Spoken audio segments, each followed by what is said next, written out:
I'm not quite clear in my own mind that this will move the dial necessarily, and in Labour's direction. An ITV poll has said that of the 1.6 million teenagers who will be able to vote, 30% do trend to Labour, 20% to Reform, 18% to Greens, 12% to Lib Dems, and only 10% to the Conservatives. And I think it was the FT that said, in electoral terms, lowering the voting age to 16 is a bit of a nothing burger. Well, I think that's what we're going to discuss. Polling 16 to 17-year-olds in isolation is really difficult. And the details around that ITV poll are, shall we say, rather opaque in terms of the methodology. And very little polling actually has been done since the election just on 16 to 17-year-olds. But I think the more important point is the one you made about possible impact. It's only going to be 2.8% of the electorate, this additional age group. And so even if that whole group voted in one direction and all voted, it would still need a relatively close election in order for it to make a difference. Now, of course, in some individual constituencies, it is going to have an impact.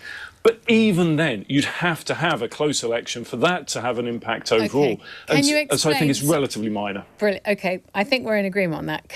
I find this all quite complicated. It's to do with who's second, isn't it? So giving 16 to 18-year-old the votes will have an impact, you say, in some constituencies. I've seen lists already. It seems that it will take possible seats away from Reform. Can you tell us why?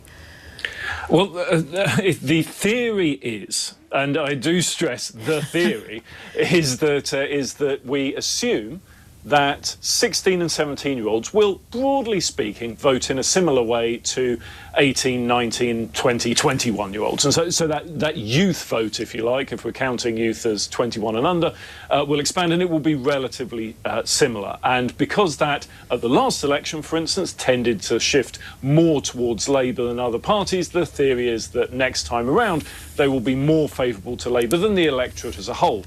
But the election isn't for 4 years, and so you can wildly speculate about what might happen in individual constituencies. But the reality is we simply don't know. It depends on the national polling. And yes, young people may be more likely to vote Labour, but come the next election, that may be they may only be a small proportion of young people because so many people have been turned off Labour.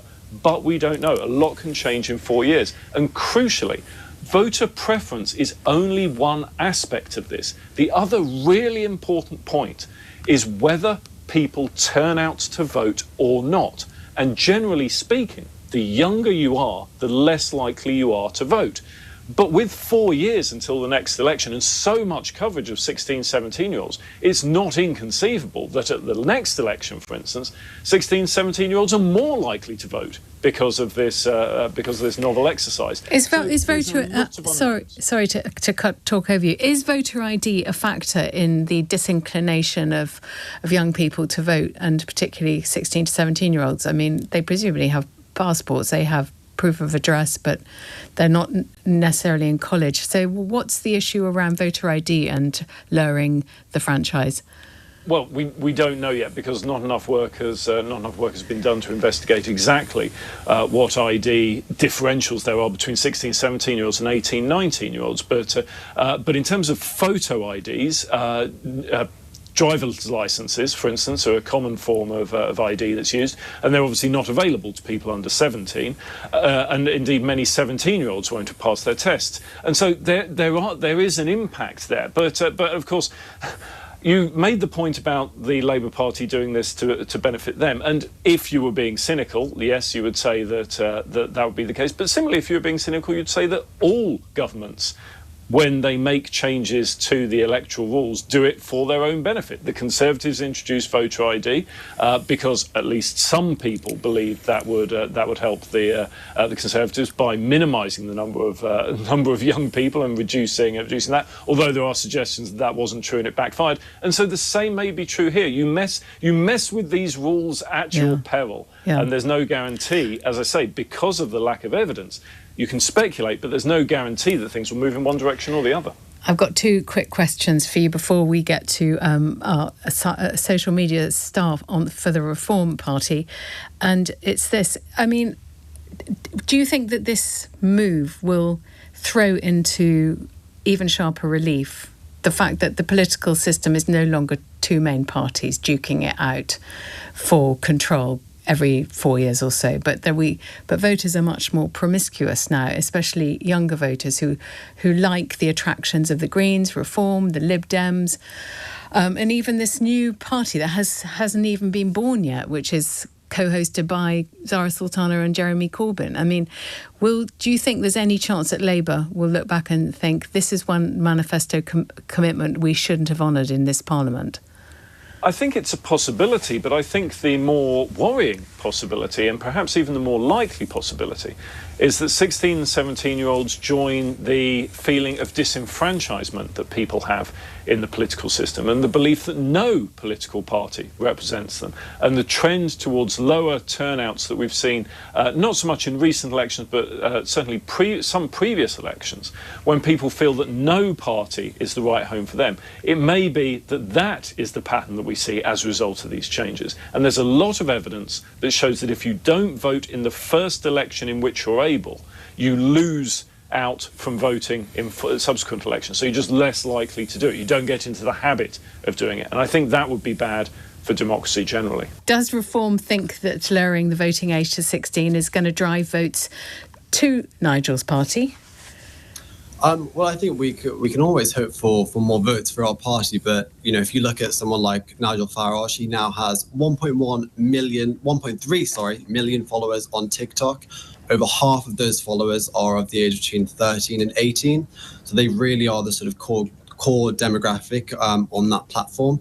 And he now has more followers than every other MP combined in the House of Commons.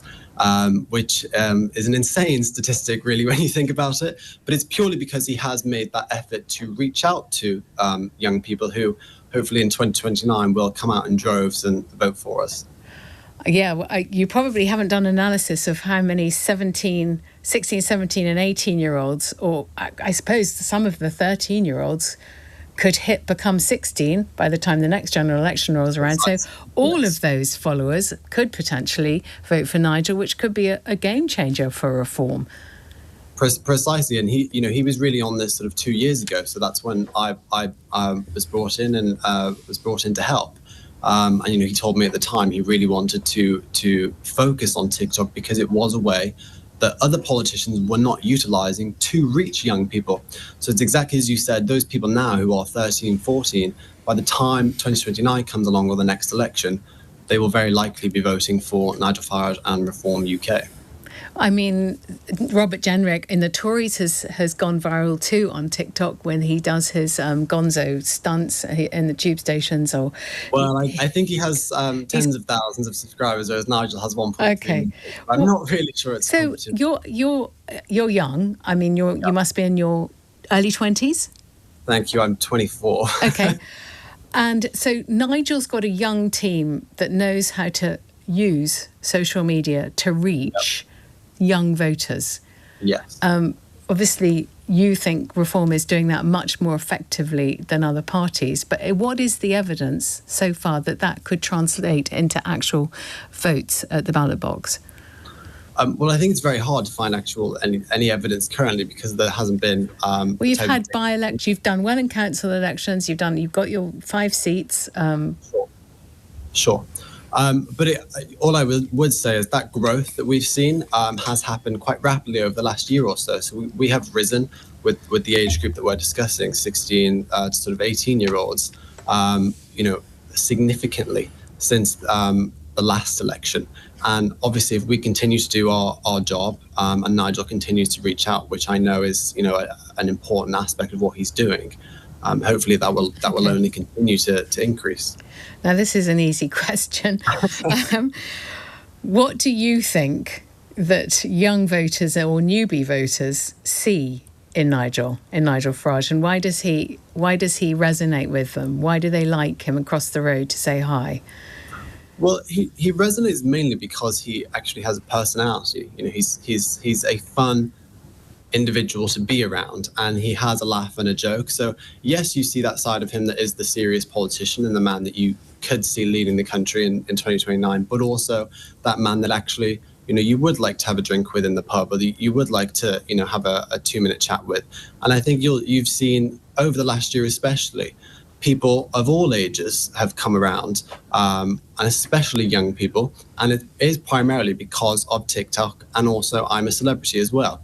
Don't forget, millions of people watched him in the jungle. And that really, I think, opened him up to a much wider pool of people. You say all ages, but isn't the evidence that Nigel's fan base is mainly young white males, not necessarily university educated, or am I wrong? I would push back on that. There was a recent poll that came out that I think has seen our support amongst young women almost double. That came out a few weeks ago. So I would definitely say that that's not entirely accurate, and that is changing. Okay, so if this is going to be so good for reform, why did your leaders say that it was gerrymandering, trying to rig the election when Keir Starmer announced it? Well, he's just commenting on Labour's and Keir Starmer's mistake. Really, they believe that this move will benefit them, and what we're saying is that actually it might backfire. It probably will backfire, and that we will benefit from this change.